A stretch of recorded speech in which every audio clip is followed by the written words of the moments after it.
Everyone dies at some point, and with that reality comes some cold, hard facts. You will have a last kiss, a last hug, a last phone call, and a last photograph. On Friday night, we met up at Casey's house. Even though she has an annoying neighbor, her parents built this amazing fire pit that's the perfect spot for chilly autumn nights. After starting the fire and roasting some marshmallows, she brought out something I hadn't seen in at least a decade. A disposable camera. "This is a special camera," Casey said, with a grin. "Apparently, when you take a picture, it'll be your last photo before you die." I sat there, trying to digest what she was saying. "You mean, the camera kills you?" "Yeah, like that one Goosebumps book," Brady replied. "Say cheese and die." "Oh my gosh, I loved that one," Maribel said, grinning. No, that's not what I mean." Casey held her hands up, clearly annoyed that we didn't get it. "Everyone has a last photo before they die. Like, for example, my grandpa, 3 days before he passed away, he went on a fishing trip. The last photo on that trip is the last photo that was ever taken of him." "Well, it's impossible for a camera to show that," I replied. "It would have to be a time-traveling camera for that to work." "You guys are no fun." Casey rolled her eyes and started putting the camera back in her bag. Wait, we didn't say we didn't want to use it," Maribel said. "Yeah, it could be fun," I added. A wicked smile flashed on Casey's lips. "Okay, good. Who wants to be the first?" Brady raised his hand. "I'll go." That was Brady for you. Never missed a chance to impress the girls. He stood up, his face lit by the roaring fire. "Where should I stand? The lighting's kinda harsh. Maybe by that tree." Brady walked several feet away from the fire and stood next to the tree. Then he leaned against it, crossed his arms, and raised an eyebrow. Casey raised the camera to her face. 3, 2, 1, cheese. Flick. White light flashed across the dark backyard. Brady stepped away from the tree, grinning. "Okay, who's next?" Casey asked. "I'll go," Maribel said. She pushed her glasses up her nose and stood next to the tree, somewhat awkwardly. Casey lifted the camera to her face again and took a photo. Flick. The ratcheting sound of her rewinding the film filled the air. "Okay, Benny, your turn," she said, shooting me a smile. I walked over to the tree, took off my baseball cap, and waited. Casey lifted the camera to her face, then frowned. "Can't you smile?" "Nope." "Ugh, fine." Flick. She rewound the film and handed the camera to me. Then she posed next to the tree in a classic sorority squat pose. Yeah, this wasn't awkward at all. Casey and I had just started dating, but the longer things went on, the more doubts I was having. Sure, we looked good in pictures, a classic football star, cheerleader match. In reality, we weren't either of those things. She was pretty, but extremely insecure, jealous, and high maintenance. I was a neurodivergent math nerd who just happened to luck out genetically and looked like a jock. I stared at her through the viewfinder, her form slightly distorted. Flick. "Hey, you didn't count down," she whined. "What? You were posing?" "I want to know exactly when the photo is being taken, that's all." "Okay, sure." I rewound the camera and handed it back to her. She sidled up next to me and lowered her voice. "Hey, when Brady and Maribel leave, you want to stay a little bit after?" "Oh, I don't know. My dad's renovating the kitchen and he wants me to help him in the morning. It doesn't have to be long, just for a little while." I should have said no, but she was pushing and I felt bad saying no. "Okay, just for a half hour. Sounds good to me. We can watch something down in the basement. My parents can't hear a thing down there." "What about your neighbor? He seemed really mad when we were watching V for Vendetta. Said the explosions woke him up. Remember, he was pounding on the glass door and yelling at us." She rolled her eyes. "So we'll keep the volume down. Come on, it's just a half hour. We don't even have to watch anything." "Okay." Before I could say more, she grabbed the camera and started towards the fire pit. I followed. "When are you gonna get those developed?" Brady asked. "We could go tonight. There's still a 1-hour photo in the CVS on Route 14, Maribel replied. "And we could pick up some snacks." "Wait, seriously? They still develop photos?" Casey asked. "My dad uses them for like passport photos and other official stuff." So it was decided. The 4 of us piled into Brady's car and took off into the night. We spent the entire hour hanging out at the store, picking out snacks. Then Casey went up to the counter, grabbed the paper envelope, and led us back out to the car. We piled inside, and Brady turned on the lights. She flicked open the envelope and pulled out the photos. No way. The first photo showed an older man standing on a beach, gray hair dripping wet, blue waves rolling behind him, but with his square jaw and tall build. He looked just like an aged-up Brady. That's impossible, I said. Not necessarily, Maribel replied, after a pause. The camera looked like a disposable camera, but it's possible someone put a cheap microchip in there, like a mini Raspberry Pi or something. Then it took our photos, and with the help of AI, aged them up. Yeah, but how would the CVS develop them? I asked. Maybe it was straightforward. Maybe when he opened the camera to get the film, there was a USB stick there instead, loaded up with the images. So he just stuck it in the computer and printed them out. It's weird, but Amazon is full of weird stuff like this. I once saw a karaoke machine that used AI to auto-tune everyone as they were singing in real time. We could go back inside and ask them, I suggested.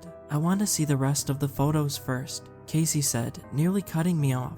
Where'd you get this camera again? Maribel asked. A friend gave it to me, and with that vague response, she flipped to the next photo. It was a family Christmas photo. Several people standing in front of the tree, happy faces lit by multicolored lights. But my heart dropped when I saw the woman on the left. A woman, maybe 30, holding a little baby, with the same heart-shaped face, the same curly dark hair as Maribel. Oh no, she said, her eyes wide. We all stared at the photo, silently, unsure what to say. But then I saw it. In the middle of the photo, sitting on the couch, was an old woman. A very old woman, with skin so wrinkled it looked like crepe paper, and hair so white it looked like a tuft of cotton candy on her head. Wire-framed glasses were perched on her nose. I think that's you. Maribel snatched the photo out of Casey's hands. Whoa, she whispered, studying it up close. For all her big talk about this being some AI thing, she seemed to take it pretty seriously. As I watched Maribel, I couldn't help but smile. For a second, I felt something, a sense of awe as I looked at her face, lighting up with the joy of her family. I'd never looked at Maribel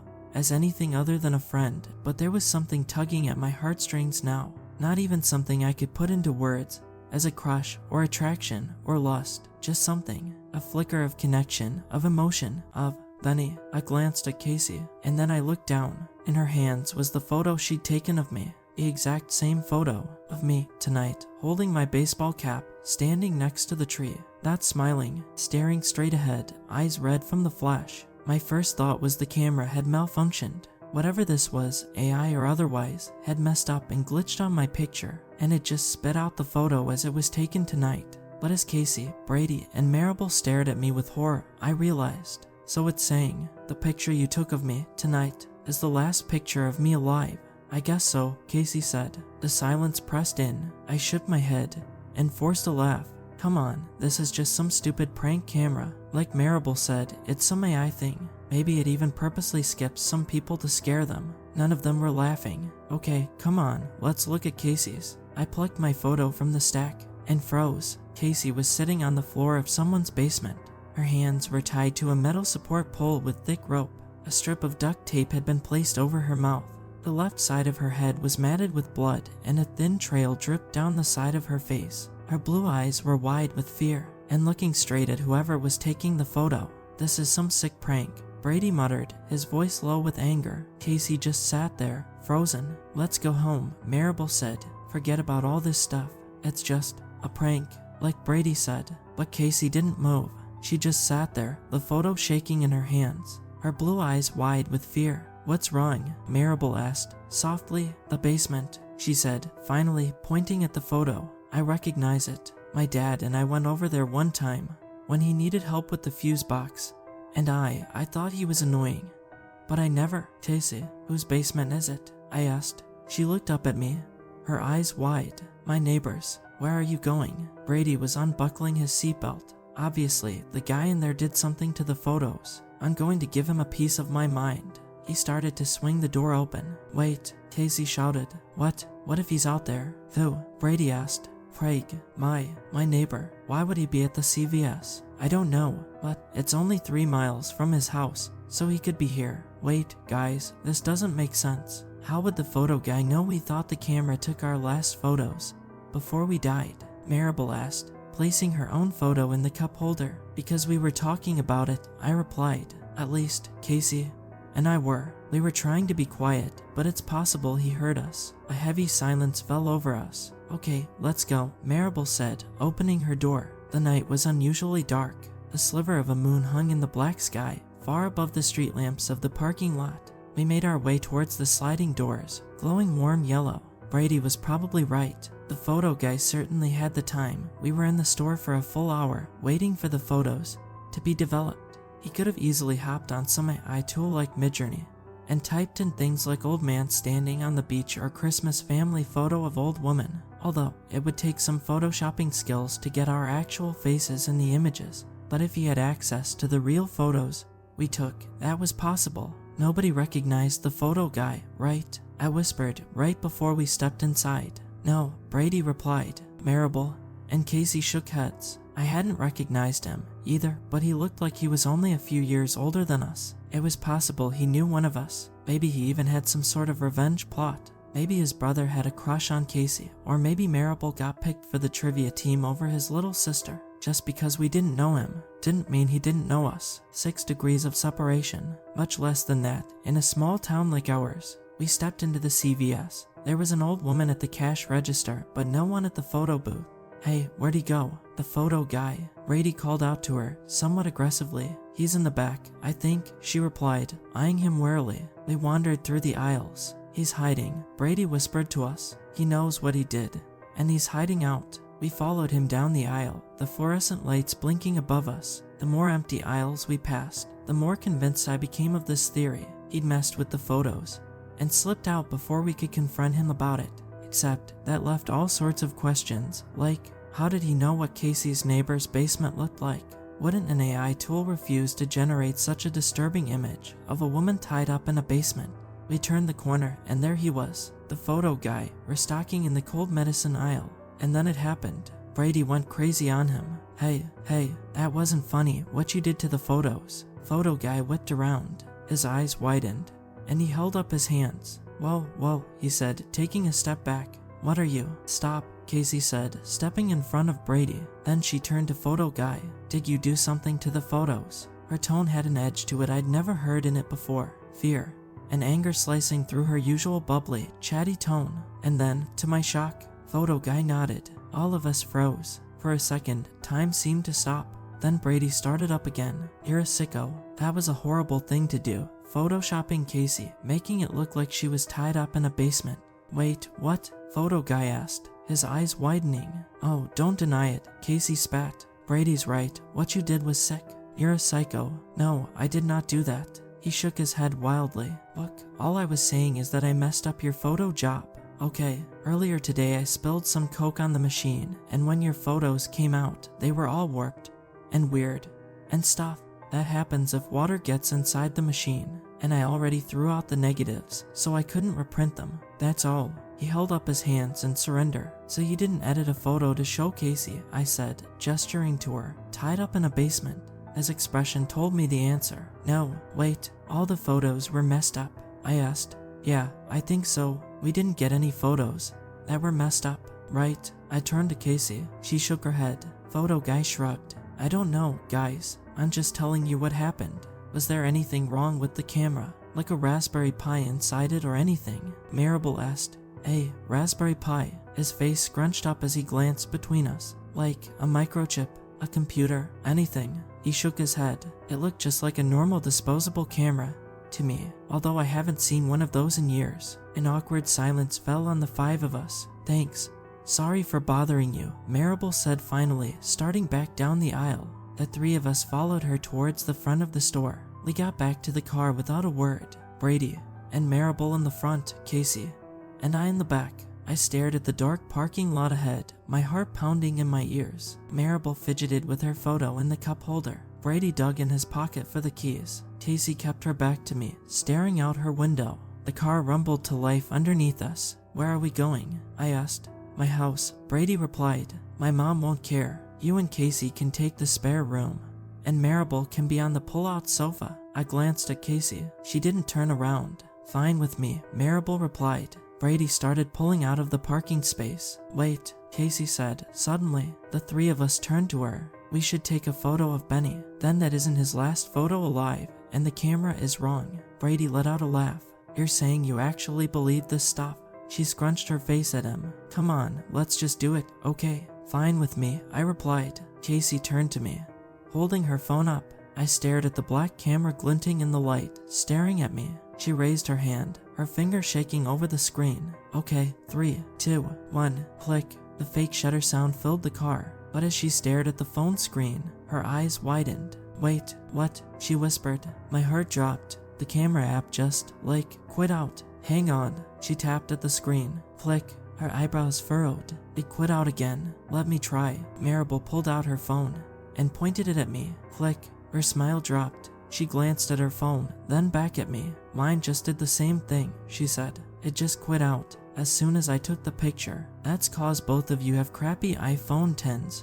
Or whatever, Brady said. He reached into his pocket and pulled out his phone, one of the sleek, new Motorola phones that folded up. He lifted it and pointed it at me. The bright white of a flash filled the car. As my eyes readjusted to the darkness, I saw Brady's face. His eyes were wide as he stared at the screen. No, that doesn't even make sense, he muttered to himself, tapping at the screen. What? I asked. He slowly turned the phone around so I could see. All the blood drained out of my face. The photo simply showed the empty backseat of the car. Where I should have been sitting, it was just empty. What does that mean? I'm like a ghost, I said with a forced laugh. But inside, my heart was pounding like a jackrabbit's, thrumming inside my ears. Let's get out of here. Brady threw the car in reverse. He backed out of the parking space and sped towards the exit. We flew down the main road through town, passing the little shops lined up, the tea place, the bagel shop. In the darkness, I felt a hand curl around mine. I tore my eyes away from the window and found Casey staring at me. Her hand was tight around mine, ice cold. Guilt stabbed through me. I slowly pulled my hand away. What? I couldn't break up with her here in the car. Right now, could I? I shoved my hands in my pockets. Sorry, my hands are really cold. I'll warm them up. No, your hands are cold too. Colder than mine, actually. Maribel turned around. What's up? Casey glared at me. Then she turned to Maribel. Nothing, she muttered. Then she crossed her arms and stared out the window, not even glancing in my direction for the entire rest of the drive.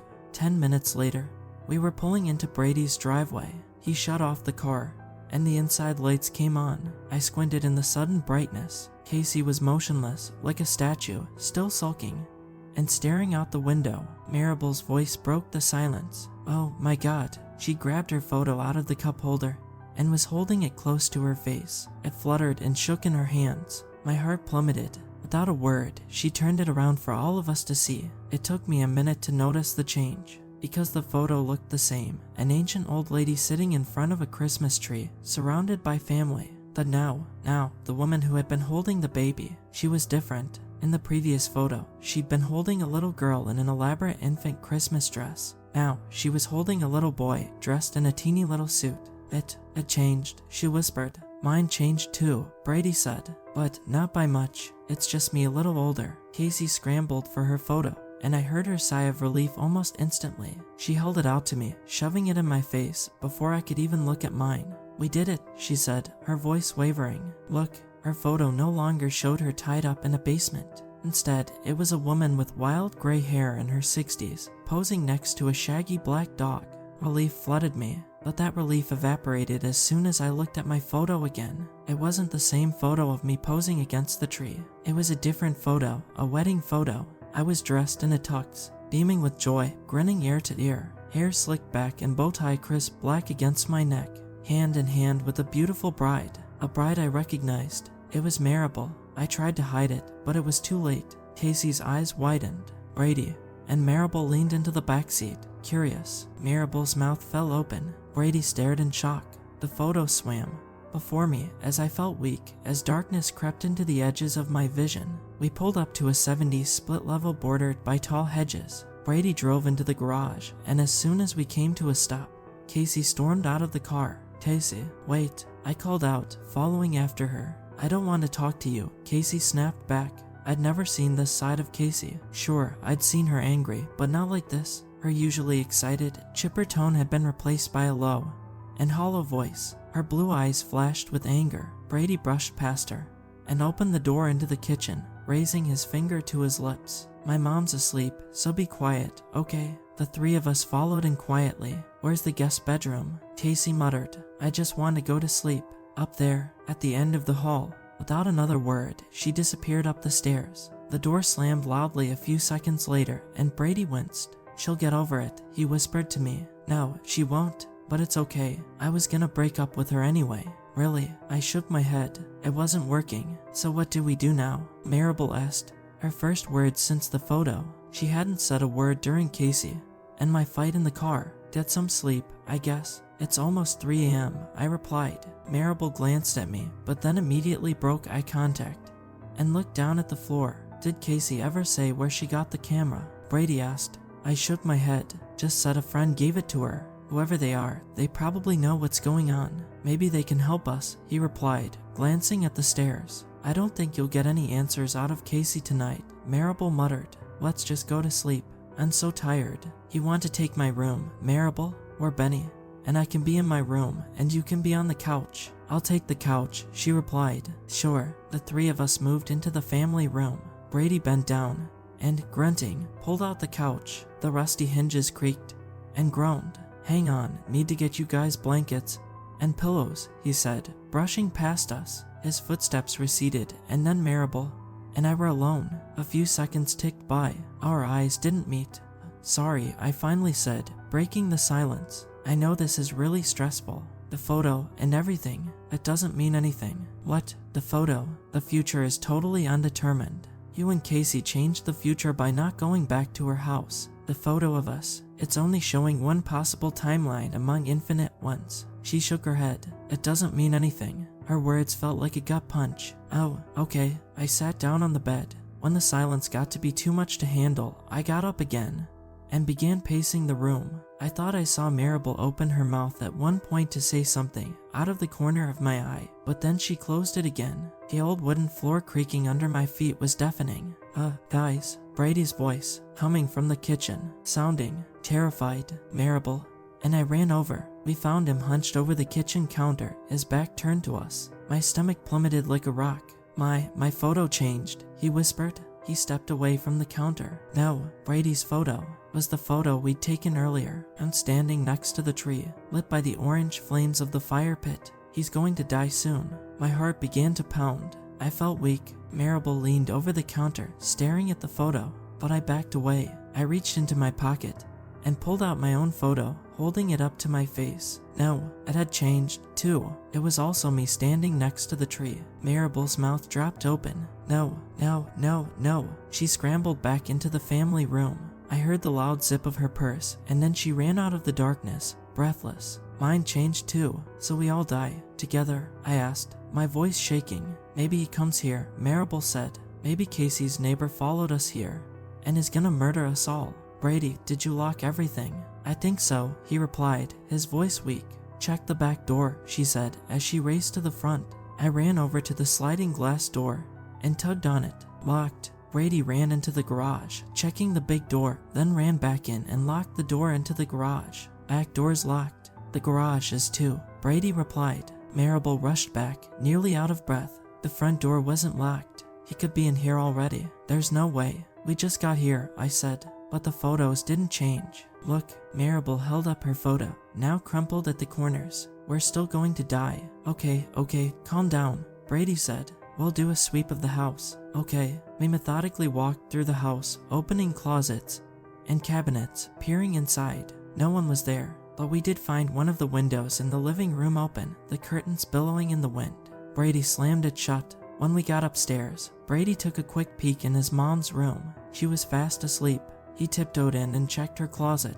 Empty. The guest bedroom, however, was locked. Casey, I called through the door. Nothing. Maybe she's already sleeping, Brady said.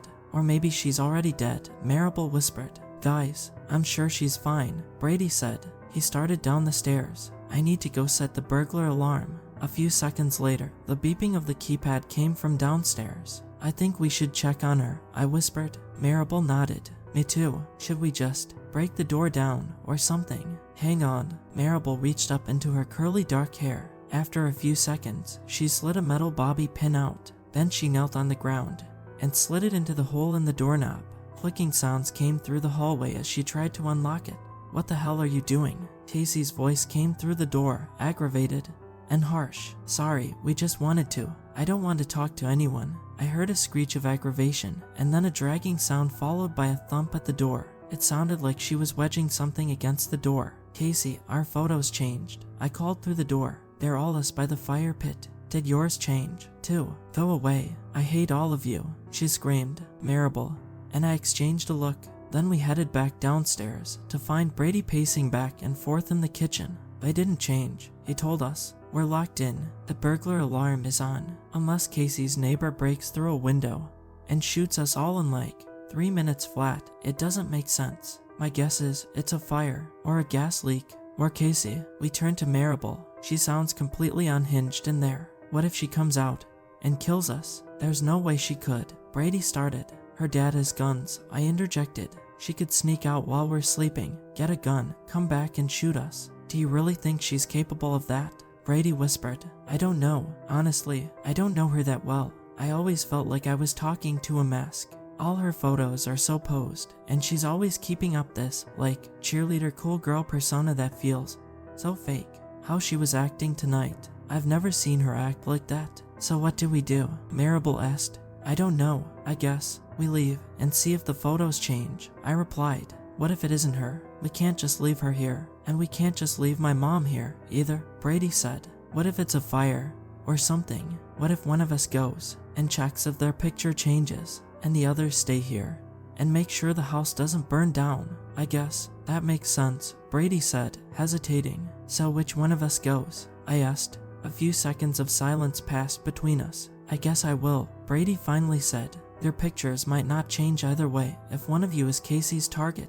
I'm the only one that would just be collateral damage. Besides, I don't really trust you guys driving my car, he said with a small smile. Okay, sure. Wait, but you have to plan not to come back, Marable interjected. If you're just going for a drive, the photo or camera or whatever might know that. She pulled out her phone and began frantically tapping at the screen. What are you doing? Brady asked. Calling the Motel 6. A pause. Hi, I'd like to make a reservation for tonight. Please, just one. I'm not gonna pay for a motel. You got a better idea? No, sorry, I wasn't talking to you. Yeah, I do. My uncle lives in Belleville. He'll put me up for the night. Marable glanced at him. Okay, sorry, cancel the reservation. We found something else. A few minutes later, Brady headed out. I'll call you when I get there, he said, and tell you what the photo is. We listened to the rumble of his engine, and after he'd pulled out, we closed and locked the garage door. I pulled out my phone, flipping it over nervously in my hands.